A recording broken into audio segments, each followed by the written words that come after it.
úplně všechno.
Kocour a mluví. Chodák, kocour mluví, kocour zpívá. Hleďte na zázrak, tak co, pane, koupíš boty? Che, mám škrpále prašoupané a v kapse ani vindu. A ten drsný chlupák bych chtěl na tle nové boty. Začpek bych je asi koupil za Helenu, za kalhoty. Popros tamhle a to na zlutku nebo jiskru. Prodej kabát a kupaty, neprohloupíš, pane. Prodám kabát, koupím boty, jsou takhle vymóděný, to vám bude postrižení, zase kde kdo vlastně. Tak jde světem chudý chasník, noha nohu sotva mine, vedle si to vyšlapuje, chomáč chlupů v širáku, nové boty nablízkané, na pozdrav všem z dálky dnes. Je to dvojka do pokání, pobavení diváků. Kocour ale chytrák byl, pár křepelek nalovil, s tím úlovkem na rameni na zámek se vypravil. Podívaná, nevídaná, jak si ten náš kocour v botách vykračuje po nádvoří, po chodbách a po komnatách. Tvořile svůj klobouk smyká, před krále s úklonou kleká. Mám vyřídit pozdravení od hraběte, z nedaleka doslechl se, že máte rád řepeličky k snídani. Můj pán přeje dobré jídlo a ještě lepší chutnání. Tak ten kocour každý den lovil v lesích pana krále. Každé ráno s půlokem ukláněl se v druhém sále. Stráže kuchařko moří, s kocourem jsou jedna ruka. O čem se tam hovoří, to hned kocourovi kuká. Kuchtička, kukačka, největší práskačka. Všechno zná, všechno ví, všechno mu to vypoví. Tak třeba. Si pan král s rousou na výlet dnes pojedou, pod čárem zlaceným 4 koňmi taženou.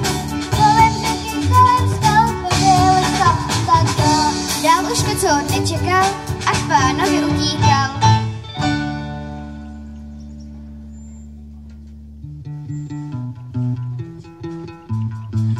Pane, rychle zblíkej kalhoty i Helenu, skoč do řeky, čekej v proudu tam u toho stromu. Nic se neptej, chceš-li dostat krásnou dívku za ženu, zlata plné pokladnice a půl tla rozbík komu. Pán jen unaveně hledí, jak ho kocour k vodě strká, když je v řece po ramena, kočár po silnici hrká. Pomoc, pomoc, zastavte a smilujte se, lidé milí, mého pána loupežníci málem utopili. Přepadli a okradli ho, když se sehnul k řece pít. Byl jsem v lese, nestihl jsem včas a rázně zakročit. Teď se můj pán skrývá v řece, nahý mezi rákosím. Slíbil jsem, že najdu pomoc, že mu šaty vyprosím.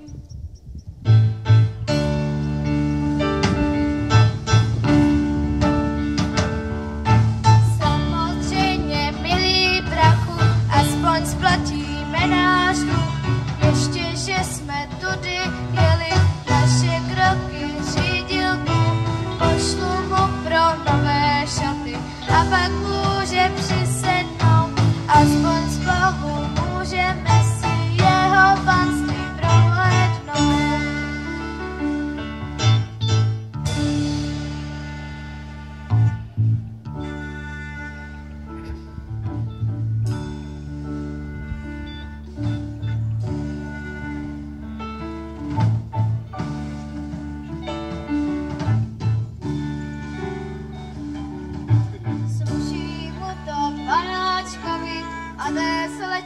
Jak vysmet, udýcha sníh, princeznička, viděl to kdy tento svět, to se bude hošík divit, co všechno ho ještě čeká, než den skončí, bude z kluka hrabě a pán z nedaleka. Krásná louka pokosená, větrem letí vůně sena, ženci mají po práci, dívky seno obrací.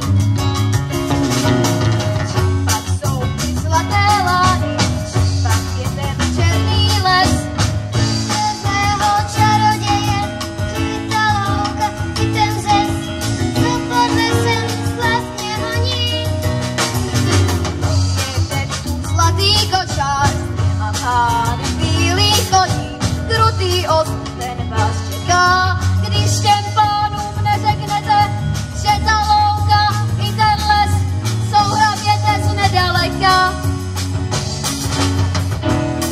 Lány polí slatě žhnoucí, tlusté snopy plné klasy, sekáči už dosekali, dobrým pivem žízeň hasí. Pak jsou zlaté lány, pak jsou ty stáda koní, podle patří čaroději, stejně letos jako loni, na tom se nic nezmění. Je zlatý kočár, krásné bílé střežení, krutý osud, ten vás čeká, když těm pánům neřeknete, že ta pole i ta stáda jsou hraběte z nedaleka. Na zlatém veršku zlatý zámek stojí, zlatém jsou mříže kolem něj. Kdo tudy projde, každý se bojí, bydlí v něm mocný čaroděj. Všechny ty louky, všechna ta pole, ta stáda koní i černý les, všechno tu kolem, co k zámku patří, změní se možná ještě dnes. Kocour už na bránu zdvořile tluče, klaní se až k zemi čaroděj. Odpustek, pane, mou drzou zvědavost, hlodá mi v hlavě veliká pochybnost. Jestli je pravda to, co o vás v kraji široko daleko vyprávějí. Vítězný kocoure, když budu chtít, můžu se na zlého zaproměnit, až ten pes zakousne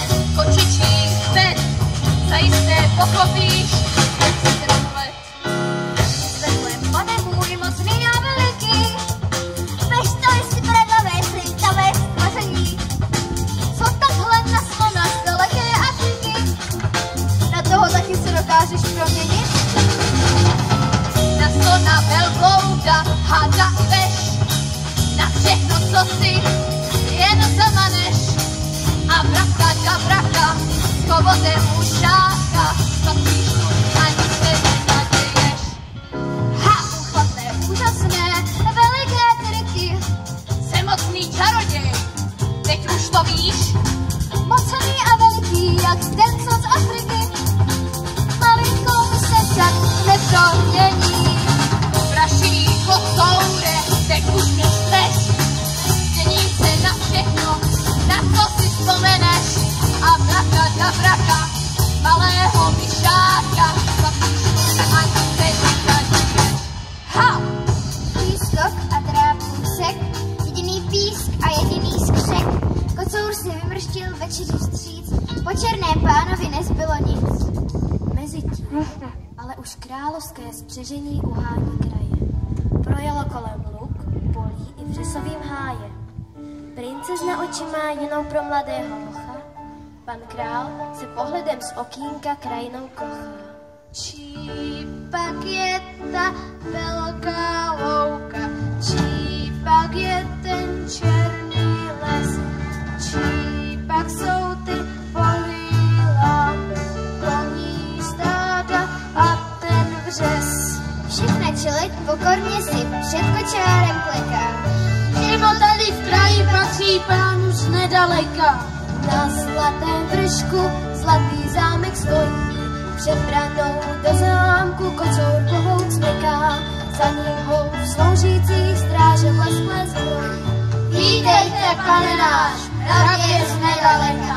Vítejte, pane náš, hrabě z nedaleka. Co plyne z příběhu? Vlastně nic. Zas jednou jeden měl štěstí